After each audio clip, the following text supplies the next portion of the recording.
Hello everyone, I'm Hyoseo Jang and currently enrolled in the Department of Information and Communication Engineering at Inha University.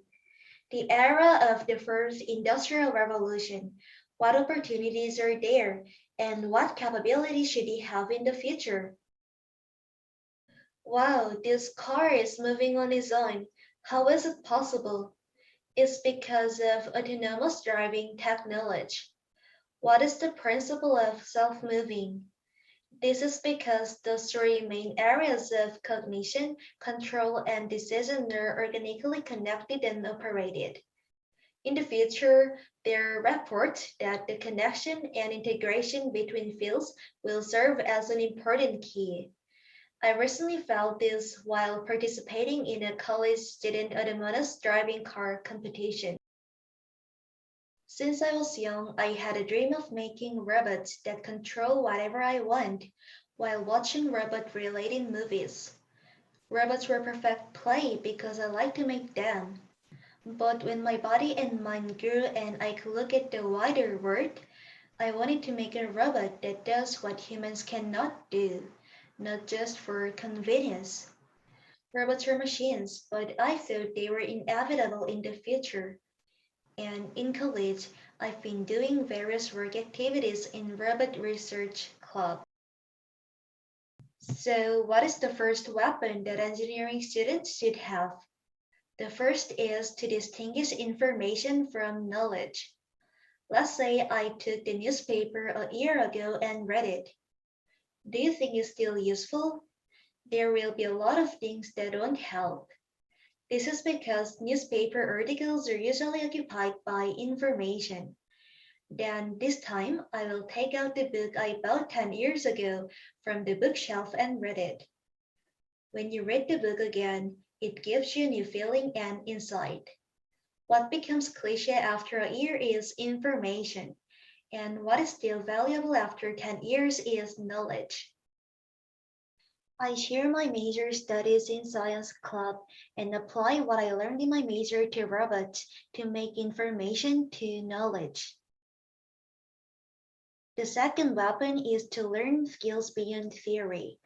If you've learned circuit theory, you can try designing circuits and then manufacturing things that help you in your real life. The school holds activities such as multi-grade projects, invention competitions, and practical research every year. Outside, if you participate in the Hanium competition or Daycon, you can receive free education as well as receive awards. Through the competitions, you can use the major knowledge you learned at school. And you can also use your major knowledge to produce your own work through the school club. There are various clubs in the school, including academics, research, and performances. Joining a club that can take advantage of your major with active. You can feel a sense of accomplishment by creating games, robots, or apps. The third weapon is cooperation. I cooperated with various majors such as electrical engineering and mechanical engineering to complete autonomous vehicles.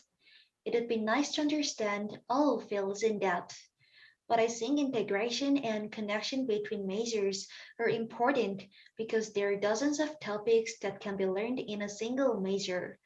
So I think the ability to collaborate with people in the future society must be developed. There is an African proverb like this: if you want to go fast, go alone. If you want to go far, go together. This means that you have to be with someone to move far from Africa, where the threats of enemies and beats lurk everywhere. In other words, people can overcome difficulties and exert greater effects when they have a companion than when they're alone. Activities with people, such as team projects, are actually more difficult than doing things alone. However, this difficult process directly helps in various ways, such as how to communicate with people and the ability to overcome crises. It is important to grow up quickly alone. However, you have to work with people to make up for each other's shortcomings and go further when you move toward the same goal. I think integrating knowledge is an inevitable thing in the future. In this way, we've discussed the three weapons of engineering students who will lead the first industrial revolution. What do you think are the three weapons of engineering students? Thanks for watching this long video, and I'd greatly appreciate it if you share your thoughts in the comments.